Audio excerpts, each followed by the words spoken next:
She said it was just one night, but for me, it was a lifetime I could never get back. The street outside glowed in the soft evening light, street lamps casting long golden reflections on the quiet pavement. He approached her apartment with hesitant steps, each footfall heavier than the last, carrying a mixture of anticipation and dread. Tonight felt different. Inside, she was waiting near the window, her long black hair flowing over her shoulders, catching the light from the lamp above.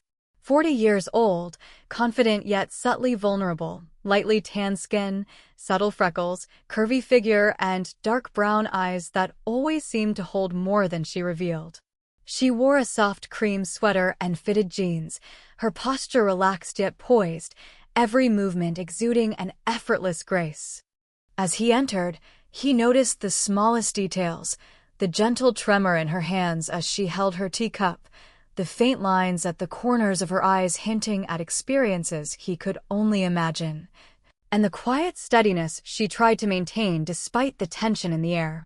Their conversation began lightly, skirting the edges of mundane topics to mask the emotions simmering beneath. He reached for a glass of water, their fingers brushing briefly, a spark that made his heart quicken.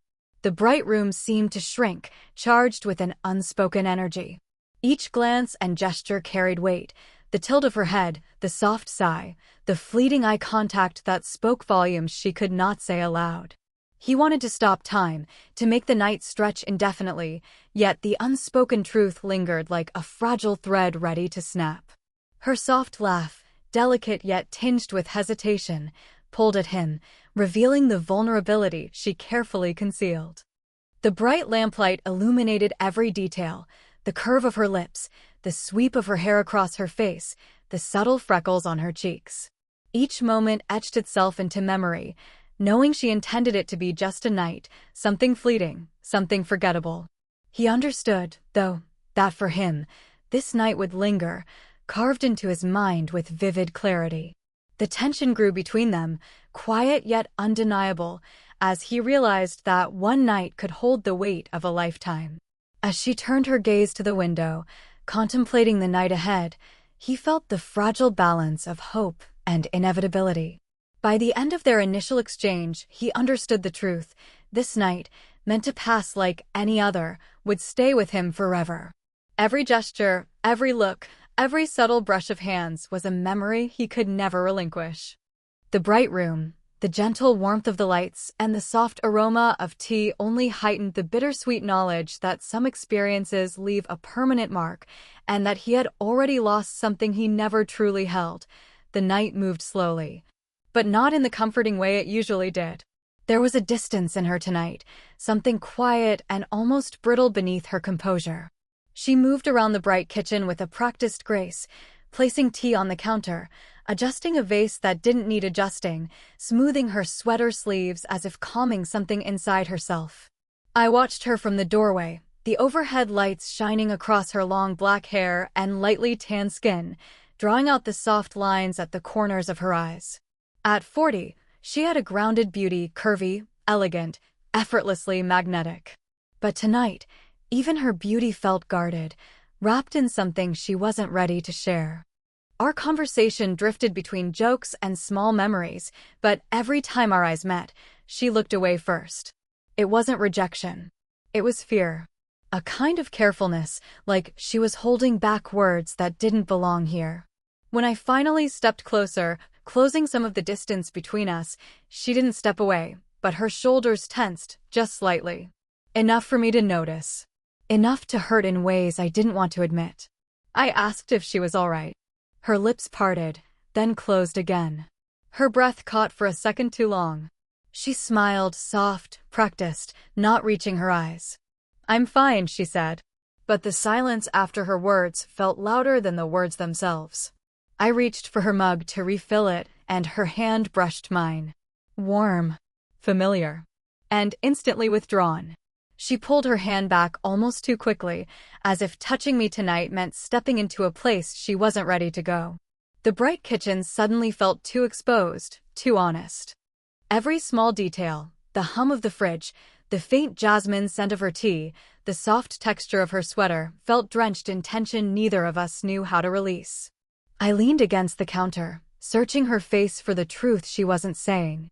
She kept her gaze fixed on the window, on the quiet street outside, on anything but me. I wanted to ask, why does tonight feel like goodbye? But I didn't. Because her shoulders were set in a way I'd never seen. Because she kept breathing like someone trying not to break. Because sometimes the truth isn't spoken, it's held in the spaces between touches that don't land, glances that don't linger.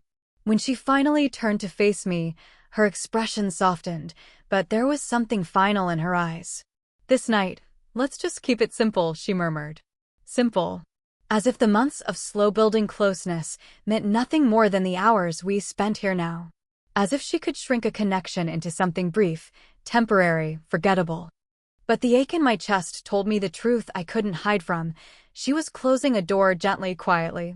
And I was still standing on the other side, hoping she wouldn't. It happened quietly, without ceremony, without warning. One moment we were sitting at opposite ends of her bright living room, the warm lamps casting soft shadows across her features. The next moment, the truth, my truth, slipped out before I could stop it. It wasn't just a night for me, I said. Her head snapped up. Her long black hair fell forward over her shoulder, framing her face in a way that made her look even more vulnerable. Her dark brown eyes widened, not with surprise, but with something heavier. Something like sorrow. She didn't speak right away. Instead, she looked down at her hands, folded tensely on her lap. The sight almost hurt, the way her fingers curled into her palms, the way her breath trembled just a little. I didn't want you to say that, she whispered.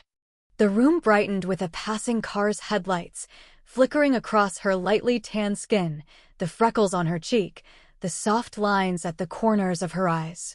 She looked heartbreakingly human in that moment. An older woman who had lived enough to fear hope, enough to fear herself. I moved closer, not touching her, just closing the space so she knew she wasn't alone. I needed you to know, I said quietly. Because this matters to me. She shook her head, and it wasn't a rejection, it was a plea. You're young. You see things with intensity. Everything is louder at your age. And you don't. I asked softly. Her silence answered everything. She did. She just didn't want to. When I finally reached out, my fingers brushed the back of her hand, a gentle, slow touch, cautious, asking permission without words. She didn't pull away this time. Her shoulders fell, relaxing. Her breath steadied. She looked at our hands, then at me, and I saw it. She felt something too. Something she didn't want. Something she didn't trust herself with. I can't be what you want, she murmured. Not at this stage in my life. Not after the mistakes I've made. I leaned in just slightly. You don't have to be anything. Just be here. Her eyes closed. Not in rejection, in surrender. Just for a moment. And then, with a voice barely audible, I'm afraid, if I let myself care again, I won't survive losing it. My heart tightened. She wasn't pushing me away because she didn't feel anything. She was pushing me away because she did. In the bright, quiet room, the truth settled between us, raw, fragile, honest. For the first time tonight, she wasn't hiding. For the first time, I saw the real reason she wanted this to be only a night. Loving again terrified her. The space between us felt electric now, charged with everything said and unsaid. She sat so close that I could feel the warmth radiating from her, the faint jasmine scent of her hair drifting between us. The bright living room felt softer, like the air itself held its breath. She lifted her eyes, and the vulnerability in them pulled something deep inside me. There were stories behind those eyes, pain, hope, loss, nights stretched too long, mornings that started too early. A life lived twice as long as mine, yet in this moment, she didn't seem older. Just human. Just hurting. When I reached out again, this time my fingers brushed her cheek, slowly, lightly, giving her every chance to pull away. She didn't. Her eyes fluttered closed. Her breath caught. And her hand rose, almost instinctively, to hold my wrist, not pulling it away, but anchoring it in place. The softness of her touch, the warmth of her skin, it made everything inside me tighten with something powerful and terrifying. Don't, she whispered. But her voice wasn't firm. It shook. and her fingers didn't let go. I lowered my forehead to hers. Our breaths mingled. The closeness felt fragile, sacred, as if even speaking too loudly would break it. She trembled, not out of fear of me, but fear of herself. "You're making this harder," she breathed. "Then tell me to stop," I murmured back. Silence. Her grip tightened, just slightly. She opened her eyes, and for the first time tonight, she didn't look away. That single look held everything she'd been hiding, the yearning, the conflict, the ache. It was like witnessing a storm behind glass. "I can't," she admitted. Her honesty nearly undid me. We stayed there, suspended in a moment that walked the line between possibility and consequence. The bright room wrapped around us, warm and still, as her thumb brushed the inside of my wrist, a small gesture, but heavy with meaning. And then, she leaned in. Not a kiss. Just the softest touch of her forehead resting against my shoulder. A quiet surrender. A fleeting moment where she let herself feel everything she had been trying to bury. My hand slid to her back, gentle, tracing the curve of her shoulder blade through the fabric of her sweater. She exhaled shakily, every breath telling me she wanted this and feared it in equal measure. When she finally pulled away, her eyes were bright with emotion. "This can't become more," she said softly. "Even if part of me wishes it could." The ache in her voice left a mark on me. Because for a heartbeat, the night had shifted. For a heartbeat, we were something more than what she insisted we were allowed to be. And she knew it. After that moment, after the closeness, the confession, the trembling honesty, she rose from the sofa with a breath that sounded too weighted for someone trying to stay composed. She smoothed her hair, her long black strands falling perfectly down her back, but it was a gesture to ground herself, not for appearance. She paced slowly through the bright living room, sunlight from the window catching her lightly tanned skin, highlighting the soft freckles she often tried to hide. Her curvy figure moved with a subtle tension, every step betraying the conflict brewing inside her. "I shouldn't have leaned on you like that," she said without turning around. "You didn't lean on me," I replied. "You let yourself feel for a moment." She stopped. Shoulders stiffened. Hands clenched.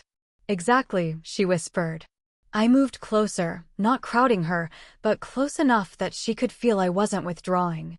She glanced at me over her shoulder, and the vulnerability in her expression hit like a punch. "Do you know what it costs someone my age to feel something real?" she asked softly. Her voice cracked. Only slightly, but enough. "It costs everything." I wanted to tell her she wasn't alone. That age didn't diminish the right to want connection. That love wasn't something the world handed out based on practicality. But the words felt too simple for the weight she carried. Instead, I stepped beside her, close enough that my arm brushed hers. The contact was warm, grounding. She inhaled sharply, her dark brown eyes flicking to where our arms met. "Don't do that," she said, barely audible. "Do what?" "Make me want something I can't have." Her voice trembled, and she turned away again, facing the bright window. The sunlight outlined her silhouette, the curve of her waist, the fall of her hair, the slight slump of her shoulders. I spoke quietly. "Who told you you can't have it?" She swallowed hard, emotions tightening her features. "Life did," she said. "Experience did. Every time I trusted something beautiful, it broke." She ran her fingers along the window frame, a soft, repetitive motion that screamed anxiety. The bright room suddenly felt too honest, too sharp, stripped of the gentle illusions she usually used to protect herself. I stepped closer. This time, she didn't move away. "You're not broken," I said gently. "You're afraid. There's a difference." She looked at me then, really looked. And it was like watching someone stand at the edge of a cliff, deciding whether to jump or step back. Her voice fell to a whisper. "If I fall again, I won't survive it." She wasn't talking about me. Not yet. Maybe not ever. She was talking about herself, her past, her heart, the scars she carried like unseen armor. And as the words hung heavy between us, I realized tonight wasn't about a single moment that hurt us. It was about all the moments she was terrified might follow. When she finally said she needed to talk, something inside me tightened. She stood near the kitchen counter, hands clasped, long black hair falling around her face like a curtain she wished she could hide behind. The bright lights overhead illuminated the tension in her shoulders, the controlled breathing, the forced steadiness. She didn't look like someone preparing to speak casually. She looked like someone preparing to break her own heart quietly. "I'm ending this tonight," she said softly. The words didn't hit loudly. They landed gently, painful precisely because of their softness. I stepped forward instinctively, but she raised a hand, a small gesture asking me to stay where I was. Respectful. Firm. Almost apologetic. This was supposed to be one night. Just a moment. Something simple. Her voice faltered. "But I knew it wouldn't stay simple with you." She took a breath that trembled at the edges. "You make things feel too real. Too close. And I can't afford that." I wanted to protest. To say something powerful, something convincing. But the truth sat heavy in her eyes. She had already decided. Not because she didn't care, but because she cared too much. She moved closer then slowly, as if walking through the weight of her own decision. She reached out, and her fingers brushed my jaw gently, her thumb tracing a line that felt like both a memory and a farewell. "You're good," she whispered. "Too good. And that's exactly why this has to end." Her touch lingered a moment too long. Her eyes softened. And for a heartbeat, I thought she might change her mind. But she stepped back. "This connection, it would demand more than I can give," she said. "And you deserve someone who isn't afraid of what she feels." I swallowed hard. "I want you. Not someone else." The pain in her expression was immediate. "That's the problem," she murmured. She moved past me then, walking toward the living room. The bright space felt strangely lonely, even though she was still there. When she sat on the sofa, she looked exhausted, not physically, but emotionally. "I don't want you to resent me someday," she said. "Or wake up realizing you lost pieces of your youth trying to love someone who wasn't brave enough to love you back." Her honesty cut deep. Not because she was rejecting me, but because she believed she was protecting me. I sat across from her. The distance felt unbearable. "I don't see you as a mistake," I said quietly. She closed her eyes. Just for a moment. As if holding in tears. "I know," she whispered. "And that's what makes this hurt so much more." Tonight wasn't loud. It wasn't dramatic. It was quiet, bright, wrapped in unspoken emotion. She wasn't running from me. She was running from a future she was too scared to hope for. The end didn't come suddenly. It came slowly, like a candle burning down, melting in on itself until only a fragile flicker remained. She walked me to the door without speaking. The bright hallway light softened her features, but the sadness in her dark brown eyes was unmistakable.